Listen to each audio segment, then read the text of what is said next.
Hello.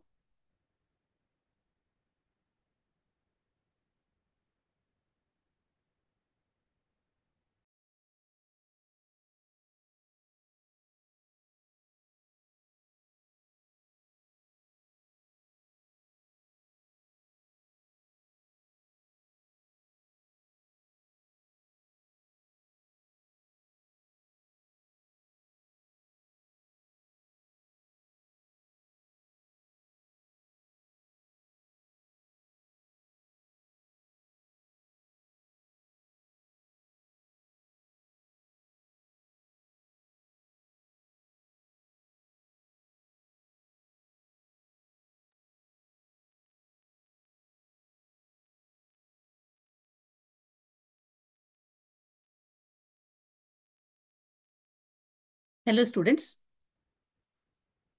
Today we are going to deal with the topic Unit 7 Fish Seed Collection taken from BSc third year, semester 6, Zoology. The contents of this unit are riverine fish seed collection of brackish water prawn seed. Then the objectives of this unit. After studying this unit, we will be able to understand, learn the importance of fish seed collection and understand collection of brackish water prawn seed.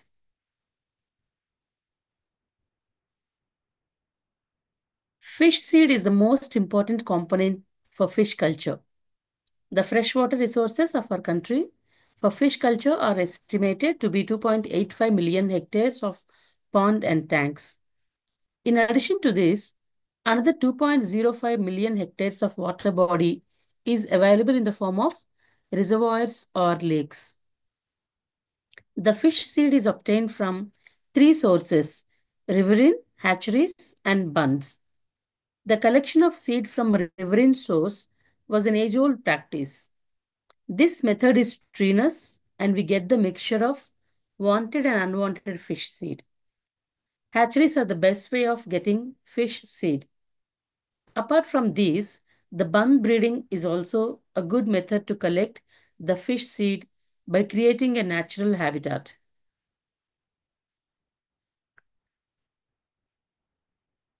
Riverine fish seed collection. Availability of fish seed in large quantities is a primary requisite to develop fish culture in India. Indian major carps, katla, rohu, and mrigal are preferred for cultivation in freshwater ponds and tanks throughout the country. Natural habitat of these major Indian carps is rivers, and their original spawning grounds are the flooded rivers. Since a long time, traditional methods of collection of carp spawn and fry from those natural resources were built up, particularly in Bengal, which soon spread to other states of eastern India. Fish seed trade even today depends on this resource in few places. Now for this, the first step is site selection for seed collection. The pre-monsoon survey is conducted to ascertain collection. The topography of the terrain and bank features and in the vicinity of a site to determine the extent of operational area. The topography of dry beds and bank features to gauge is likely current pattern of the river at different stages of flooding. The distribution and composition of the fish fauna and in selected stretch of the river, a resident or immigrant, for assessing the abundance of major carps during the monsoon season.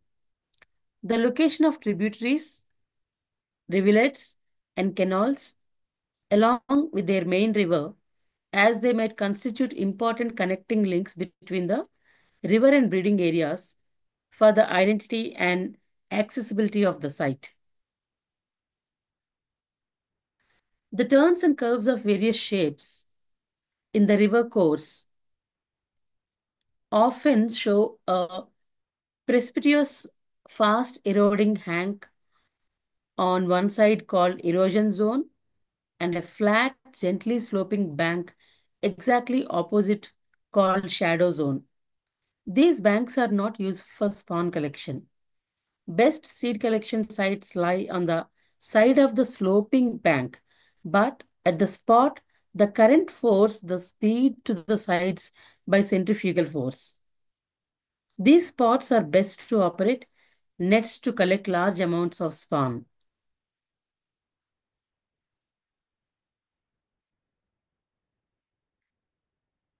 These are the places where the seed collection can be done.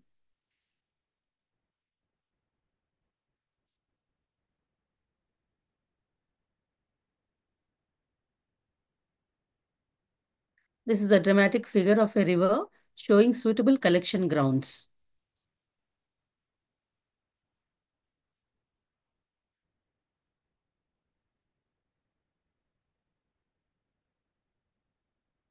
Now coming to methods of seed collection. Generally, shooting nets are used to collect the seed in the rivers. A shooting net is a funnel-shaped net of finely woven netting and is fixed with the mouth of the net facing the current. It is operated in the shallow margins of a flooded river. At the tail end of the net, there is a stitched in ring of split bamboo or cane, and to this is attached during the operation a receptacle termed the gamcha. A gamcha is a rectangular open piece of cloth. The seed moving along with the marginal current collects in the gamcha and is stored in hapas or containers after removal. Benchel is used to collect the seed in Bengal. Midnapur net is also used in Bengal, especially in the southwestern parts to collect the seed. The shooting net is fixed in line with the water current direction. The bamboo poles are fixed firmly at the selected site and the net is fixed to bamboo poles. Two bamboo poles are fixed near the mouth and other two poles are fixed at tail ring. The anterior end of gamcha is then tied round the tail ring. The gamcha is fixed in position with the help of two more bamboo poles. In order to select the spot of maximum availability of spawn within a specified stretch of the river concerned, a number of trial nets are simultaneously operated at a number of suitable spots.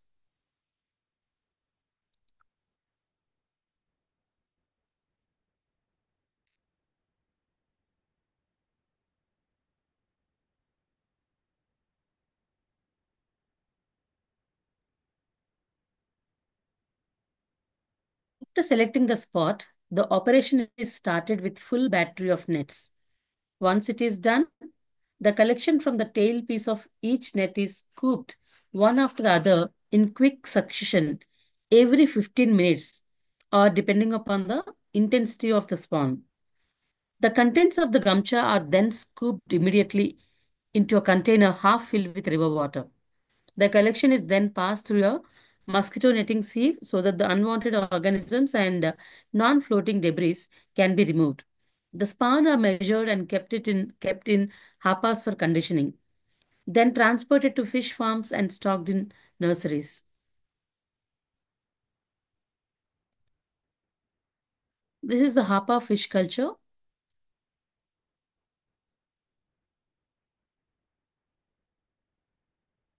There is a rock tied here so that the net can be fixed down properly.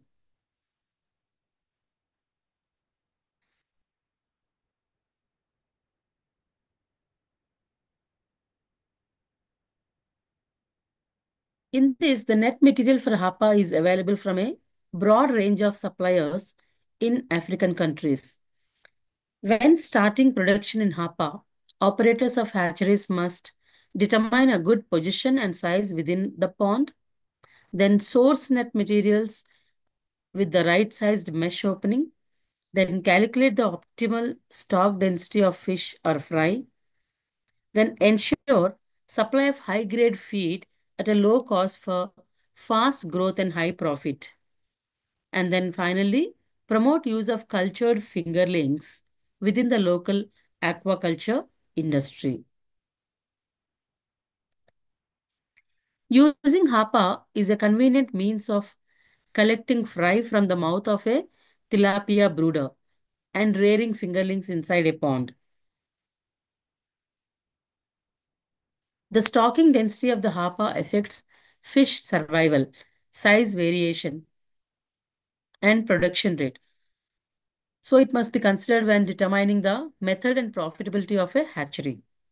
This simple containment system offers large benefits for all male fingerling production through manual sexing, hormonal reversal, or YY male technology. However, management of brooders, fry, and fingerling in the net enclosure is more demanding compared to traditional open pond methods.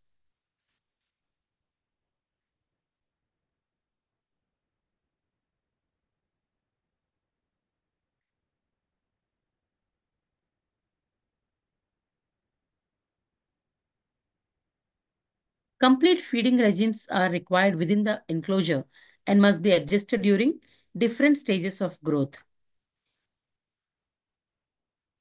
Severe injury and mortality may occur due to aggressiveness among fish during spawning. Net materials degrade in sunlight and require periodic replacing.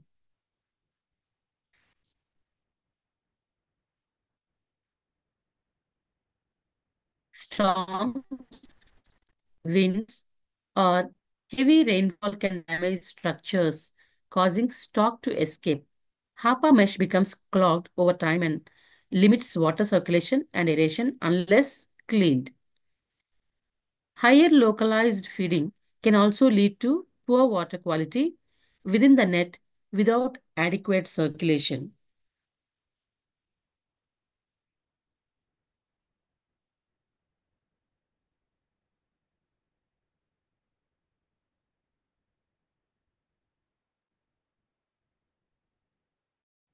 Behavior of seed in relation to hydrological conditions. Floods and water play an important role in the behavior of seed. Flood. Floods show positive correlation with spawn. There may be three or more floods in a season. The pattern of flood is that the water first rises and then recedes. After few days, again a second flood is caused and so on. Carps breed during floods in the rivers. In the first flood of the season, the spawn of undesirable species is available. The major carp seed is available in subsequent floods. In between the floods, the catches of major carp seed are less. The availability of spawn are linked with the floods. In the receding phase of the floods, results in the draining of spawn out of the breeding grounds down the river. Spawn is available both during day and night. More seed is found in night catches.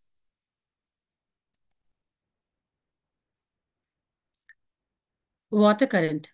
There is no effect on spawn when the water current is mild. No significant effect is seen on spawn up to 0.4 km per hour water velocity.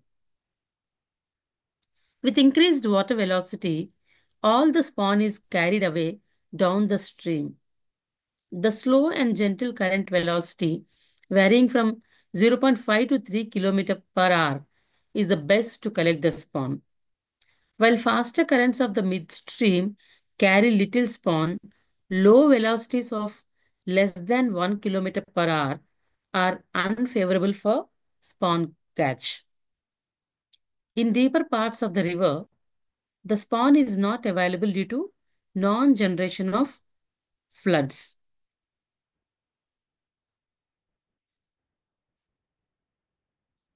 This is the river bank.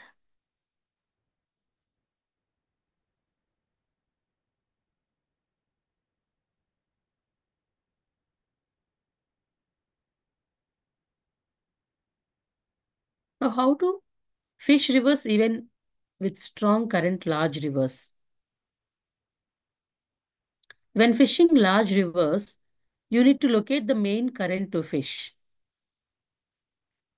Sure, some small fish may occasionally be caught from shore, but big fish will be riding that river current seem tight. Big rivers can be vast with very limited areas where all fish are concentrated. You need to move right onto the edge of the current and fish. Many anglers make the mistake of parking their boat right on the seam, but that could be a mistake.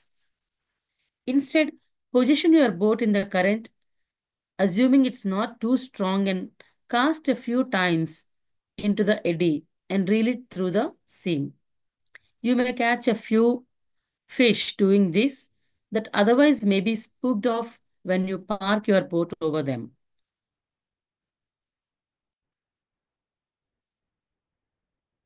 Now, go and move your boat onto the calmer water side outside the seam and drop anchor. Cast your baits at 45-degree angles up and downstream, slowly reeling your lures through the main current and cross the seam.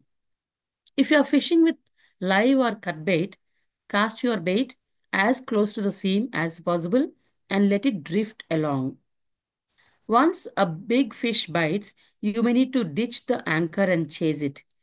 Here is a trick that will save you time and stress. Attach your anchor to your boat with a clip or carabiner. Have a small buoy float on standby.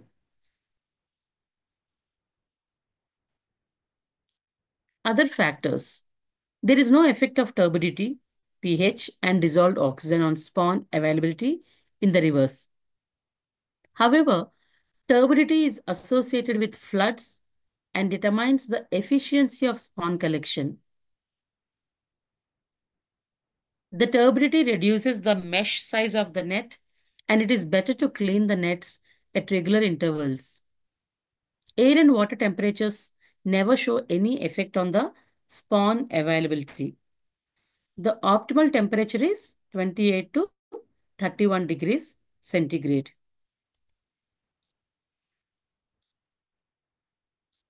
Overcast conditions with breeze and with or without drizzle are found ideal for spawn collection. The stormy weather is totally unfavorable for spawn collection due to disorder currents and waves and the uprooting of shooting nets. Light also does not show any effect on spawn collection. The occurrence of plankton has no connection with the availability of spawn or its abundance in rivers. Spawn associations found abundant from the onset of monsoon dwindle thereafter to almost nil at the end of the season.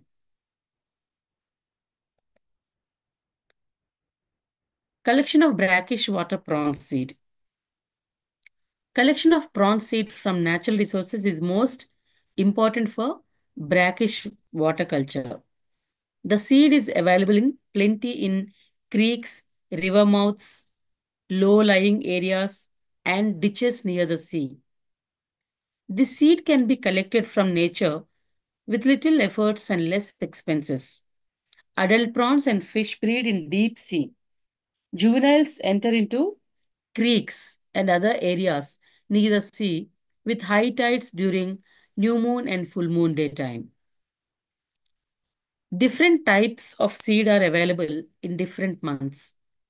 Prawn seed is available during the entire year in different sites due to the breeding taking place for 10 months of the year.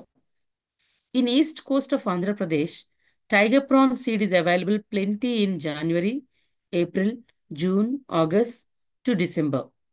Whereas in remaining months, the tiger prawn seed is available in less quantities. White prawn seed is available in more quantities in April, June, July, and September to November months. Now, let us discuss the collection methods by using various types of nets. We are going to see how a shooting net, hand net, drag net, and push nets are used to collect brackish waterfish and prawn seed. The first one is shooting net. This net is operated during high tide when water current is increased. It is fixed when water level is about 2-inch depth and fixed against the water flow. It's a V-shaped net made up of fine meshed cloth.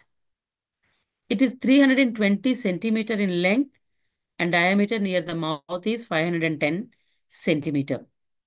At the tail, it is 25 centimeter and the height near the mouth is 60 centimeters. It has a detachable tail piece. It is fixed with the help of four bamboo poles. Two poles are fixed near the mouth, one at tail end and the other at the tail piece. The prawn seed move along with the water flow and get trapped in it. Depending upon the entry of seed, the tail piece is removed and seed is collected. Depending upon the water flow, the net is shifted to various places near the shores and collects the seed. Three members are sufficient to operate the net.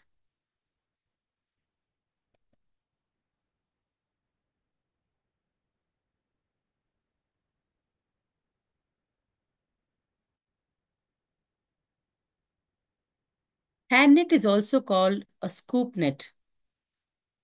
It is a handheld fishing net or meshed basket used to capture and retrieve objects from water, somewhat in the manner of a sieve. It is distinguished from other fishing nets in that the net or mesh is supported by a rigid circular or polygonal frame, which may or may not be mounted to the end of a handle. A hand net with a long handle is often called a dip net. When it is used by an angler to help fetch out or land a hooked fish, it is called a landing net.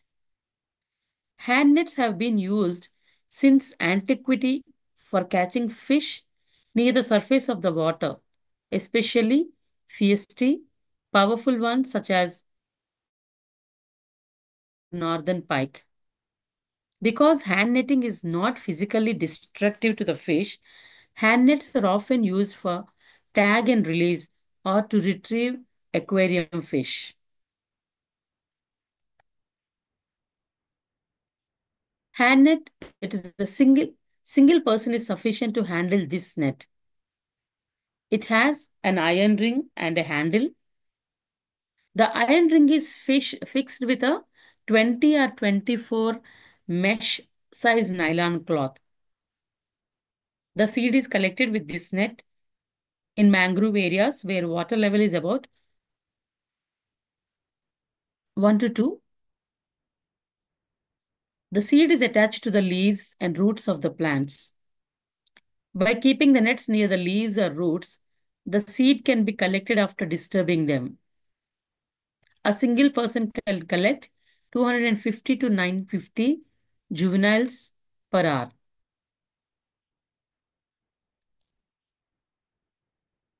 Next is dragnet. It has 13 inches length and 6.5-inch width. It is made up of fine meshed mosquito cloth. Three persons are sufficient to operate this net. This net is almost useful. It's most useful to catch milk fish seed.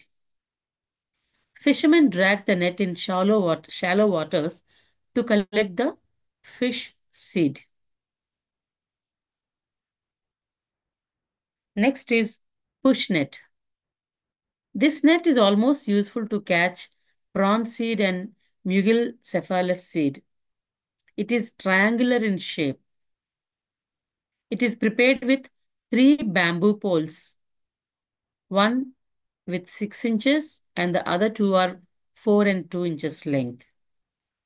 A fine meshed nylon cloth is fixed to this bamboo frame. One person can operate this net and collect 650 to 1950 post larvae per hour. Now let us see what is the role of push nets in fishing. How push nets are used in shrimp nets fishing.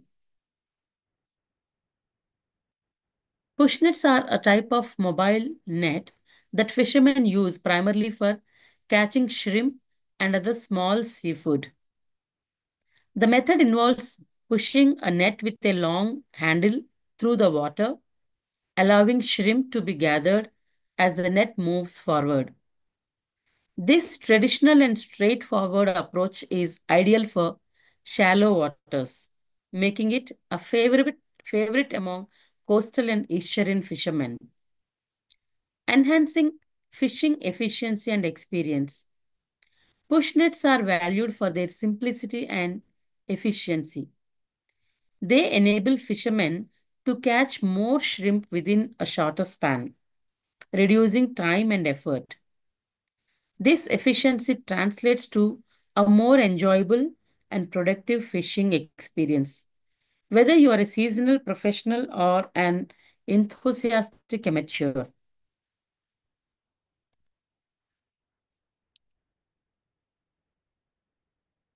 How to choose the right push nets?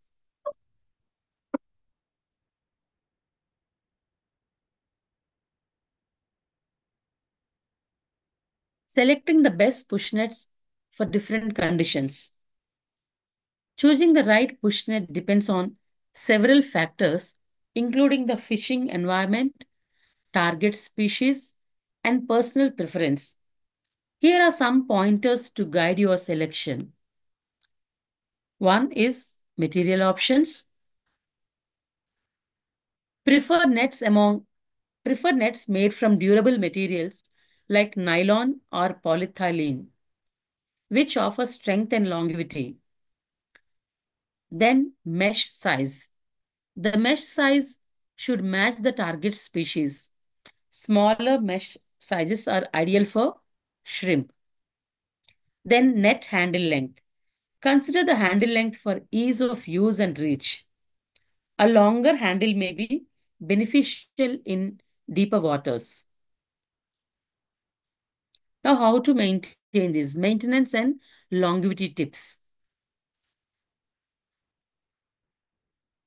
Proper maintenance of push nets ensures their longevity and optimal performance. Here is a simple maintenance guide. Rinse and dry. After each use, thoroughly rinse the net with fresh water to remove salt and debris. Hang it to dry to prevent mold. Inspect regularly. Regularly inspect the net for tears or damage. Mend any small holes promptly to avoid bigger issues. Then store correctly. Store the net in a cool, dry place away from direct sunlight to prevent material degradation.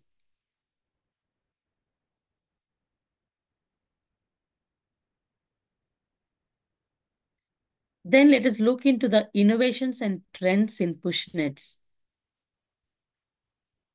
Recent advancements in pushnet technology. Recent innovations include lightweight frames made from aluminum alloys and the inclusion of ergonomic handles to reduce fatigue. These improvements make modern pushnets both user-friendly and efficient.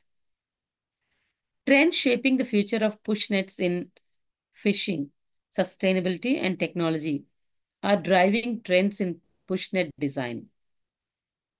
Expectations include further integration of biodegradable materials and digital tracking systems for lost nets, aligning with environmental preservation efforts.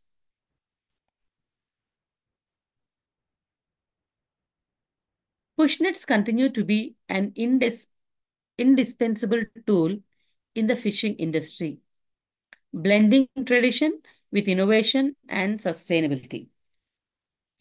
As the world shifts towards more responsible fishing practices, the role of push nets remains more relevant and essential than ever.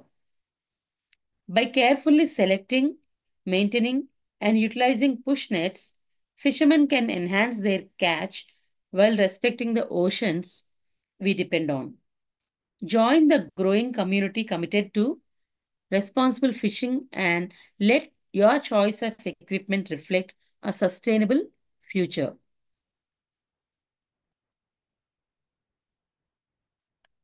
Now, let us see the summary of this chapter. Fish seed is the most important component for fish culture. The freshwater resources of our country for fish culture are estimated to be 2.85 million hectares of pond and tanks. The fish seed is obtained from three sources: riverine, hatcheries, and bunds. The different river systems of India display variations with regard to the distribution and abundance of their fish fauna. Availability of fish seed in large quantities is a primary requisite to develop fish seed in large quantities is a primary requisite to develop fish culture in India. Indian major carps, katla, rohu, and regal are preferred for cultivation in freshwater ponds. Not only ponds, in tanks also, throughout the country.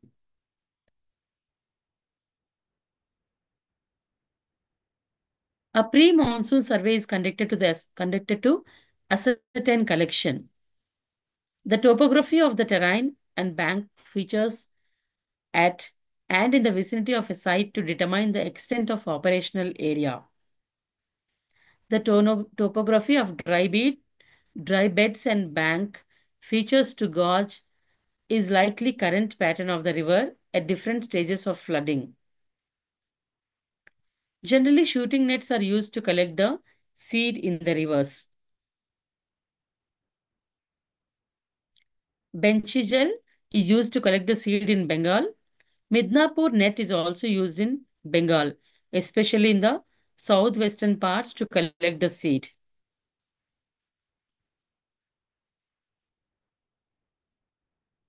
Floods and water play an important role in the behavior of seed.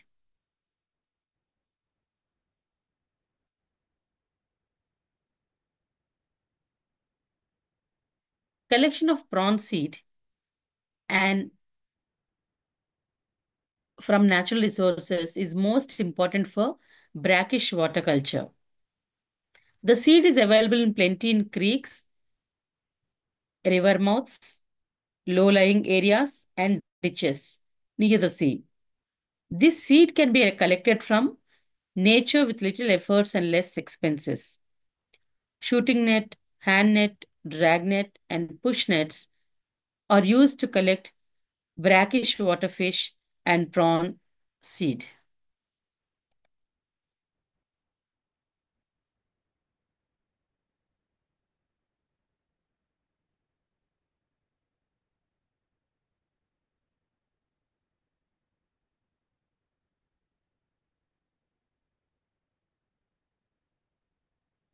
So from this chapter, these are the type of questions that we get usually. Write about riverine fish seed collection. Write about collection of brackish water prawn seed. Mention methods of seed collection. Write about behavior of seed in relation to hydrological conditions. Then these are the short answer type questions. Answer the following in 10 lines. Write about site selection for seed collection. Mention the methods of seed collection.